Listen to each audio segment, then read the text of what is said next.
ಬೀದರ್ ಜಿಲ್ಲೆಯ ಭೂಪಾಳಗಡ ಗ್ರಾಮದಲ್ಲಿ ಗಂಡನಿಂದಲೇ ಹೆಂಡತಿಯ ಭೀಕರ ಕೊಲೆಯಾಗಿದೆ. ಕಳೆದ 4 ವರ್ಷಗಳಿಂದ ಪತ್ನಿಯ ಮೇಲೆ ವಿನಾಕಾರಣ ಶಂಕೆಪಟ್ಟು ನಿತ್ಯ ಹೆಂಡತಿಯ ಜೊತೆ ಜಗಳ ಮಾಡುತ್ತಿದ್ದ ಆರೋಪಿ. ಗಂಡ ಹೆಂಡತಿ ಮಧ್ಯೆ ಜಗಳ ವಿಕೋಪಕ್ಕೆ ಏರಿ ಕುಡುಗೋಲಿನಿಂದ ಕತ್ತು ಕುಯ್ದು ಕೊಲೆಗೈದ ಪಾಪಿಪತಿ ಅಂಕುಶ. ಕಮಲನಗರದ ಪೊಲೀಸ್ ಠಾಣಾ ವ್ಯಾಪ್ತಿಯಲ್ಲಿ ಈ ಘಟನೆ ನಡೆದಿದ್ದು, ಬ್ರಿಮ್ಸ್ ಆಸ್ಪತ್ರೆಯ ಶವಾಗಾರಕ್ಕೆ ಎಸ್ಪಿ ಪ್ರದೀಪ್ ಗುಂಡಿ ಭೇಟಿ ನೀಡಿ ಪರಿಶೀಲನೆ ಮಾಡಿದ್ದಾರೆ.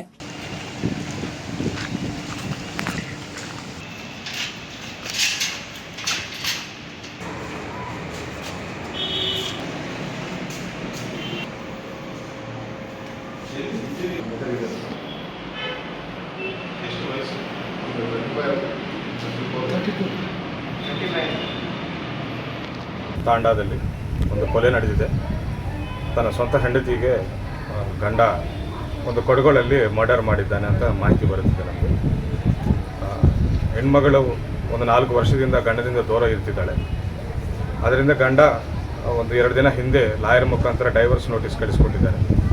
ಡೈವರ್ಸ್ ನೋಟಿಸು ನೋಡ್ಕೊಳ್ತಿದ್ದಂಗೆ ಹೆಂಡತಿ ಬೈ ಫೋರ್ಸ್ ಬಂದು ಗಂಡನೊಟ್ಟಿಗೆ ಮತ್ತೆ ಇರಬೇಕಂತ ನಿನ್ನೆ ಮನೆಗೆ ಸೇರ್ತಾಳೆ. ಸೊ ನಿನ್ನೆಯಿಂದ ಗಂಡ ಹೆಂಡತಿಗೂ ಮಧ್ಯ ಜಗಳ ಆಗ್ತಾ ಬರುತ್ತೆ. ಇವತ್ತು